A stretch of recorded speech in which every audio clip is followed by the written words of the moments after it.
Before we go on to Hooksy.com itself, let's take a brief look at what Whois data actually is. You'll often find this data by querying databases from domain registrars like GoDaddy.com, for example. When you do this, it allows you to find domain registration data. For example, registrant's full name, email address, phone number, and even a home address just from searching a domain name. Now let's move on to Hooksy.com. I'll be focusing on some of the more main search functionality of the website, but I definitely encourage you to come and have a look for yourself around the entire website, because even just while making this video, I came across new areas of Hooksy that I wasn't really aware of previously, and it's all very interesting stuff. Well, let's start off by going down to the search bar down here. This is one of the main ways that people search Hooksy, but I'll show you another way to do this later on in the video too. So I'm going to go and put a domain into this box, and you can see that we're on the Whois lookup option. When I press go, that's going to take us through to the results. You can see this page in particular with this domain is quite bare. There's not too much information. You might find this quite commonly because recently, 2025 and in recent years, when you register a domain, it's going to have that privacy activated by default. So they hide your details and don't put them in these public Whois databases. There may be some domains that have to have it public, but in general, you'll often find them to not be revealed like this. But there are some ways that we can get around this and try to find old historic data as well. Because for now, all we can see is things like the domain, and it will show us how many similar domains it's aware of. You can see those on the side here, things with like .net and .org and so on. It will show us what registrar they use. Again, that could be things like GoDaddy and how many other domains use those. And then down here is where we would see the registrant contact details like their name, email address, home address, phone number, and so on. But we don't see that here with this one. But you can also see here on the side it says Whois history. And we have lots of different records from 2016, 2017, and there are a lot more that come up to 2025. So if we go to look through those, we might find some historic ones that do reveal the data before they set the privacy on. So if I click on View All Historic Records, we get 47 records in this Whois history dating from 2016. And we can see already in this first one, we have a name of Liberty Global. That will very often be a human's name. And we get an email address of Todd G. So here we get partial name and the email address we can search on other tools to potentially identify an individual. And of course, this might be even easier and even better if it's an individual's normal domain and not belonging to a company. And as we go down, you can see how they change. Like just in May 2016, it's now changed to be redacted, and it uses a fake privacy email address. And the name is Perfect Privacy LLC. As you go down, you'll start to see that while most of them are Perfect Privacy, mixed in between these is actually some results which do reveal the information again. Like here we have August 2018, it now goes back to the name and the email address. And there are even some others in here that are a different person's email address as well. So it's quite strange sometimes. You'll see that it's not always that previously it was nothing, now it's always private. Especially with companies, you'll see that sometimes mixed in between randomly, they will sometimes make it public for whatever reason. Sometimes it's to verify ownership and things like that, but there's many different reasons this might happen. And that could be a way to find email addresses, get formats for the company's emails, things like that. What we'll do next is have a look at the other search options we have on Hooksy. If we go back to the home page, you'll see under the drop-down that it's not just a domain that we can search, because for Whois lookup and Whois history, you search a domain name.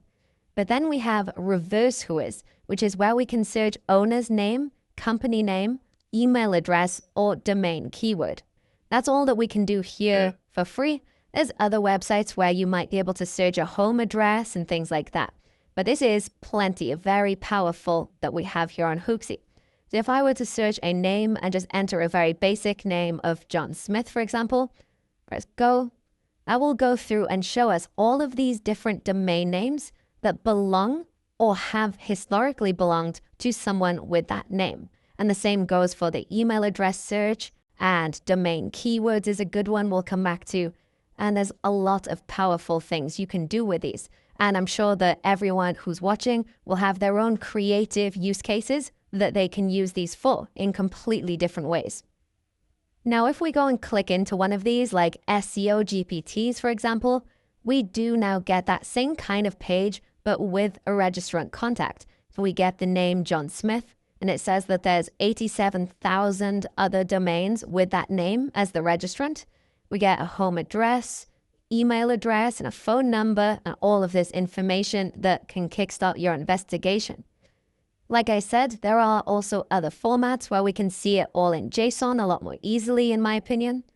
And that might be something you want to do, especially if you did start using the actual API officially. You can use this kind of data and these formats to put those into your own tools. Now, this covers lots of the things we're able to do with Hooksy, but I do want to show one extra thing, which is the way that I personally like to search on this website. Rather than coming down and searching here, I personally like to use this live demo of the API. You can purchase the API properly and do other things, but I find it completely fine to just use this live demo each time for my uses. So I like to go to, for example, Who is History, right-click, open link in new tab. Now we'll open it up here, and you're able to run any searches that you want, and it will return it to you in JSON format, or you can choose XML. I'm actually going to go to the reverse Whois API here. And this now gives us all of these different options. So you could choose a name or an email address, all the same things as before, and you can then choose what mode you want to use. This is really important because if you leave it on default, it will give you a maximum of 1,000 results, but few contact details. So that might just be an email address and a name, but then you might be missing out on the phone number and the home address. Or it might mix and match those as well. So it's a lot better usually to put it on default, which ironically isn't the default. But if you put it to this, it will give you a maximum of 100 results, but you get the full contact details. So you're making sure that you're not going to be missing anything. So that's generally what I recommend using, especially if you're searching a bit of a more unique name or an email address. Typically, most people don't have more than 100 domains, but of course, there's always the option that someone could. So definitely keep an open mind on that. So before we end off the video, there's one more quick use case that I want to show, and I would love to hear your ideas on how this could be used as well. So on this API page, what we can do is go to the domain keyword, and this allows you to type in any keyword, and it will return domains which are either that complete word or that contain that word somewhere in it. So you could technically type the name of any drugs here or anything else that you're investigating. And if someone's registered a domain with that keyword in it, you may see that pop up here along with registrant details if those have ever been available, because this is searching the Whois history as well. So even if a domain currently is private, you're searching across the entire database that they have. So I'm going to go and enter a keyword here. I'm just entering England because for this use case, I want to make sure that we're getting some that are from the UK. But again, you can enter any keyword you want here. The only unfortunate thing is that for free, we are only getting 100 results, unless you want to change it to some of the other modes and get more results and fewer contact details. That's definitely still an option, because you could use this domain keyword search just to find potential domains and then take it to the default one or other searches on Hooksy to find more data about a specific domain later. So you definitely have lots of options. I'm going to run it on default for the 100 results with the keyword England.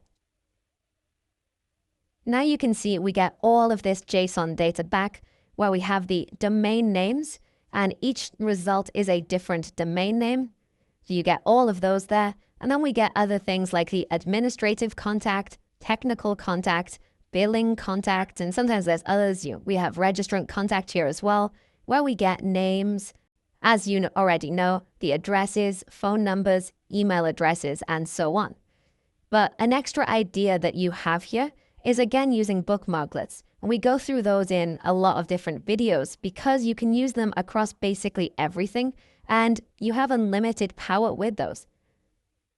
If you're not aware of what a bookmarklet is, I definitely recommend looking that up.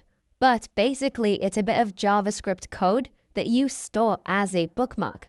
So you might be used to just storing URLs as a bookmark for easy access to them.